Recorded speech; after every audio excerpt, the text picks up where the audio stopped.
que uma mulher, pessoal, que foi presa em flagrante depois de fugir de carro de um motel sem pagar a conta e cometer uma série de crimes de trânsito, ela afirmou que teve um surto de pânico, né?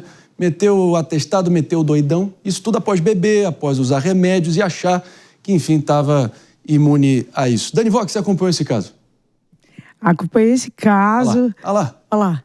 A barbeiragem total e generalizada, as imagens não nos deixam mentir, e a gente vai seguir descrevendo aí para o pessoal que está na rádio. Mas, Dani Vox, o que você achou desse caso aí dessa mulher que fugiu do motel e disse que surtou ao bebê?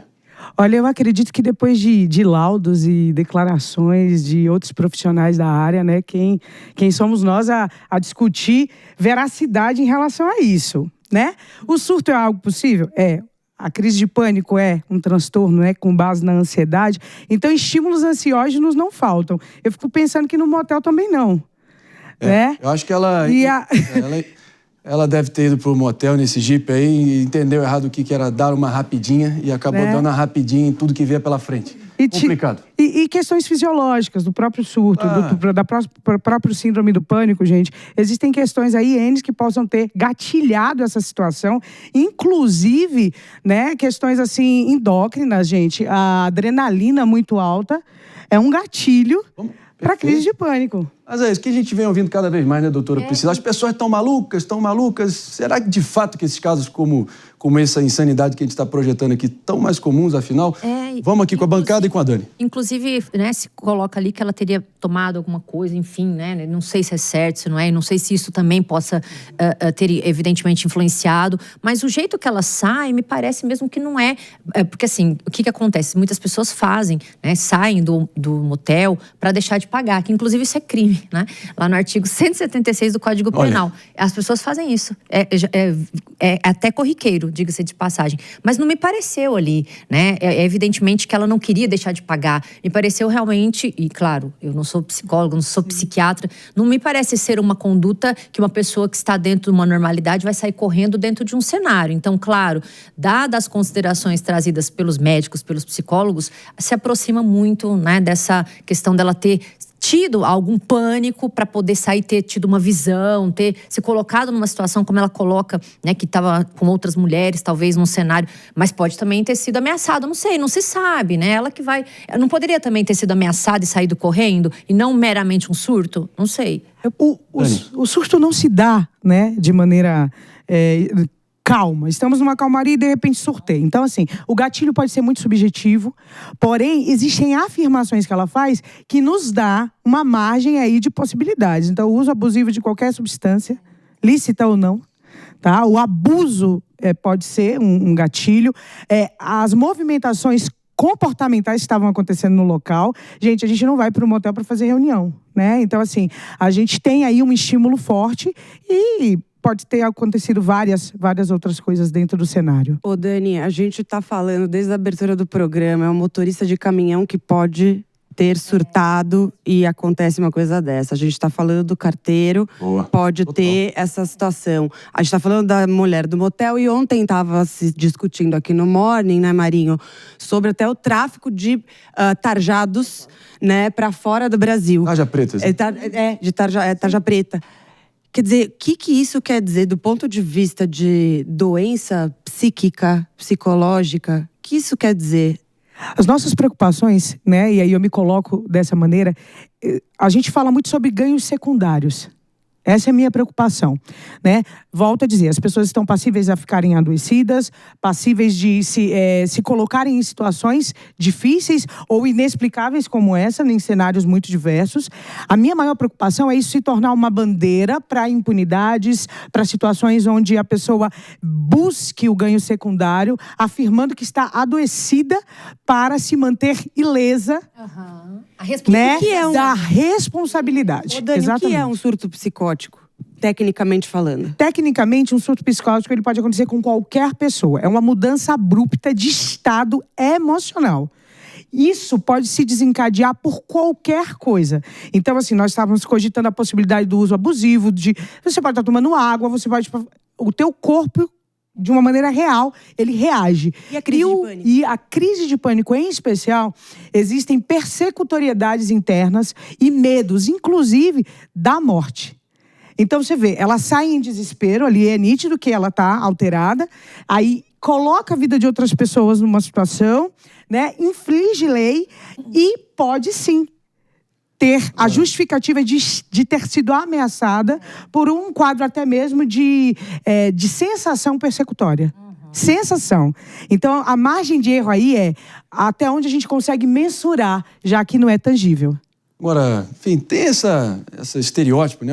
Esse consenso, João Belutti, que o Brasil é um país hipocondríaco, né? Na primeira dorzinha já bota para dentro, no mínimo, uma Novalgina, um Dorflex, um Advil, mas pior, parte para a tarja preta ali com atestado falso e vai comprando sem grandes fiscalizações, sem grandes problemas.